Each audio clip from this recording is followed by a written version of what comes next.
अब तो बस मेरा इतना ही आपसे कहना है। क्या सुंदर बात भगवान नारायण ने कही, कहा आप तीर्थों में जाओ, काशी जाओ, और काशी में जाकर के तुम्हें क्या करना है?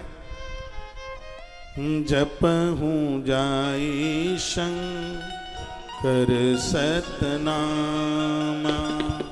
जपहूं जाई शंकर सतनामा, जपहूं जाई शंकर सतनामा, जपहूं जाई शंकर सतनामा, कोई हृदय तुरत विश्रामा।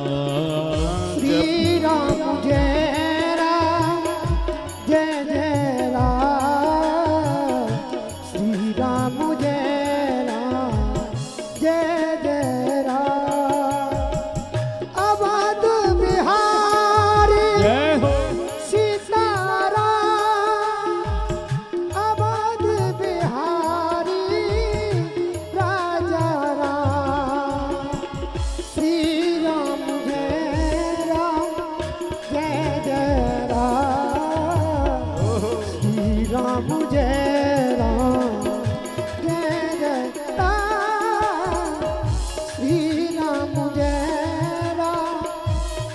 जय राम, श्री राम जय जय।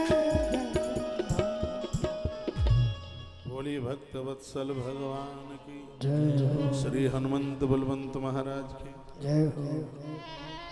जपहूं जाय शंकर सतनामा, तुम भगवान महादेव के 100 नाम रोज। सतनामा इसके कई अर्थ हैं। सतनामा झूठे मुंह से नहीं, पवित्र मुंह से। सतनामा क्रोध में नहीं, सदोगुण के साथ। सतनामा कम से कम 100 बार, एक माला में 100 नाम, एक संग आप 100 नाम लेते हैं नित्य। 108 जब आप गिनते हैं माला पर तो वो 100 ही माने जाते हैं। 8 तो वो छूट में चले गए हैं, कहीं उबासी आ गई है, कहीं बीच में बोल गए हैं, तो ये समझ लीजिएगा कि वो उसका प्रायश्चित रूप में है 8।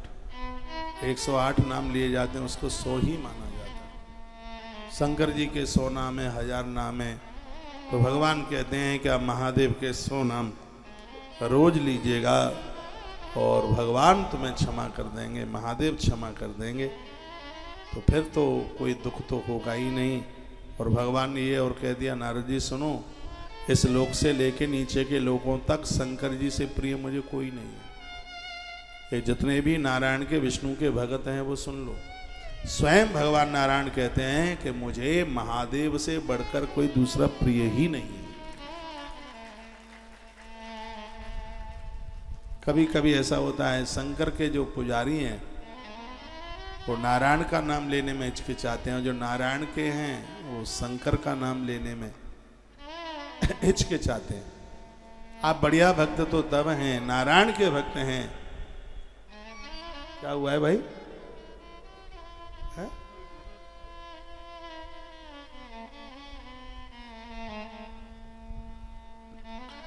आप नारायण के भक्त हैं तो भगवान महादेव को खूब पूजिए, महादेव के भक्त हैं तो आप भगवान नारायण की खूब पूजा कीजिए। नीचे की चौपाई देखिए, को नहीं सेव समान प्रिय मोरे, को नहीं सेव समान प्रिय मोरे, अस पद कीर्ति तजहो जनि होरे, को नहीं शिव समान प्रिय मोरे। भगवान नारायण कहते हैं कि मुझे शिव के समान कोई प्रिय ही नहीं है। तो ऐसी चीज अपने घर क्यों नहीं रखते जो नारायण को अति प्रिय है? महादेव नारायण को इतने प्रिय है तो सबके घर में भगवान महादेव नर्मदेश्वर सबके घर में पूजा इतनी सरल है कि तुम्हें घर से कहीं बाहर जाना है, तुम्हें कहीं बाहर जाना है, घर से कहीं बाहर जाना है एक कटोरे में जल भरो, गंगा जल भरो और उसी में शंकर जी को डुबा करके चले जाओ। कोई अपराध नहीं, आनंद ही आनंद होगा। नहीं समझ रहे हैं आप? इतना बड़ा सा कोई पात्र लीजिए, गंगा जल हो तो गंगा जल ही भर दो। 4 दिन के लिए 5 दिन के लिए ताला डाल करके आप जा रहे हैं तो शंकर जी की बटलिया को, नर्मदेश्वर कोई भी महादेव की पिंडी है, गंगा जल में डुबा करके रखाओ और चले जाओ। पुण्य सिगरा तुम्हारा, अपराध लगे तो सिगरा मेरा। सालराम की पूजा करते हैं, तुलसी मैया की जड़ों में रख के चले जाइए, 1% भी कोई दिक्कत नहीं। अब मान लिया जाए आप गोपाल जी के भक्त हैं, फिर क्या करें? गोपाल जी के भक्त, अब क्या करें? लोगों ने डरा इतना दिया। एक तो हमारे इस धर्म में डराने वाली बातें बहुत। गोपाल जी को तुमने अपने घर में रखा, ताला नहीं डाल सकते। अब वो घर में कोई बहन जिसको ऑफिस जाना है तो क्या ताला खुला छोड़ जाए है? तो और अगल बगल वाले सब करगुरु दें चौपट, कह दिया है तो फिर घर में फिर कृष्ण गोपाल न रखना। मैं कहूँगा सबके घर में गोविंदा हो, कृष्ण सबके घर में हो। आपको कहीं बाहर जाना है तो भगवान को प्रणाम करके कह दो, प्रभु 8 दिन के लिए, क्या हुआ है, या 15 दिन के लिए हम कहीं बाहर जा रहे हैं, इतने दिनों के लिए आप अपनी मैया यशोदा के पास चले जाइए, भगवान यशोदा माँ के पास चले जाइए। आराम से आप जहाँ भी जा रहे हैं आराम से। इन सब चीज़ों में क्या है? इसमें श्रद्धा है। ये सब सब्जेक्ट श्रद्धा का है, और क्या है? क्या भगवान हमारे भूखे भूखे हैं? हम ना लगाएंगे तो क्या भूखे हैं? ये सब करने से हमें खुशी मिलती है और हमें प्रसन्नता मिलती है। और जीवन की सबसे बड़ी साधना यही है, आराधना यही है जिसमें हमें खुशी मिले। पापकृत काम करने में कभी मन को खुशी नहीं मिलती। भगवान को प्रणाम करने पर चतुष्ट अंतःकरण प्रसन्न हो जाता है।